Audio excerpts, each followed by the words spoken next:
L'année 2020 aura évidemment été une année hors norme, mais qui aura aussi permis à notre modèle mutualiste de révéler toute sa force. Ce que j'en retiens, c'est un soutien exceptionnel apporté à l'ensemble de nos clients et un engagement tout aussi exceptionnel de nos collaborateurs. C'est ainsi que 20,6 milliards de prêts garantis par l'État auront été octroyés à nos clients professionnels et entreprises pour leur apporter cette trésorerie dont ils avaient tant besoin. Et nous sommes aussi allés au-delà avec plus de 200 millions de primes versées à nos clients et souvent des annulations de frais, notamment pour les plus fragiles. J'en profite pour remercier l'ensemble de nos 83 000 collaborateurs pour leur engagement, leur implication tout au long de cette année 2020 dans des conditions parfois complexes. 2020 aura aussi été l'année de l'unité grâce au soutien et à l'engagement de nos élus qui ont continué de faire vivre notre gouvernance démocratique pendant l'ensemble de cette année et de continuer à éclairer nos choix et nos décisions.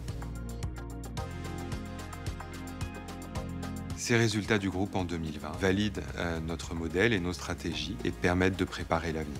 C'est d'abord une activité qui est restée soutenue avec un produit net bancaire qui résiste à 17,5 milliards d'euros, témoignant de la confiance de nos clients. C'est ensuite un résultat solide et c'est enfin la mise en réserve, le réinvestissement de l'ensemble de ce résultat dans notre entreprise pour rester l'une des banques les plus solides d'Europe, avec un ratio de solvabilité de 18,6%. Ce résultat permet aussi d'anticiper l'avenir, puisque nous avons fait le choix d'augmenter nos provisions pour risque de manière substantielle, et c'est 1,5 milliard de coûts du risque dits non avérés qui permettent de préparer, d'anticiper les difficultés de nos clients dans les mois et les années qui viennent et de pouvoir continuer à les accompagner et à leur offrir les bonnes solutions.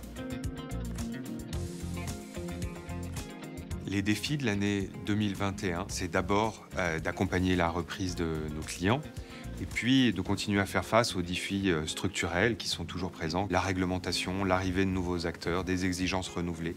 Face à cela, la première priorité est de jouer toujours plus notre rôle de banque relationnelle pour apporter des solutions sur mesure à l'ensemble de nos clients, avec par exemple dans les prochaines semaines le déploiement des prêts participatifs pour accélérer le redémarrage de l'investissement.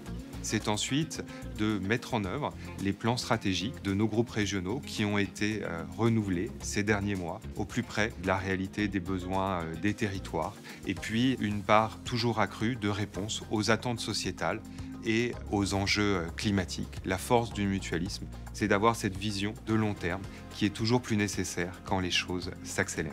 Enfin, 2021 sera placé sous le sceau de la cohésion, de cette cohérence renforcée du groupe Crédit Mutuel toujours plus nécessaire au service de nos clients et sociétaires.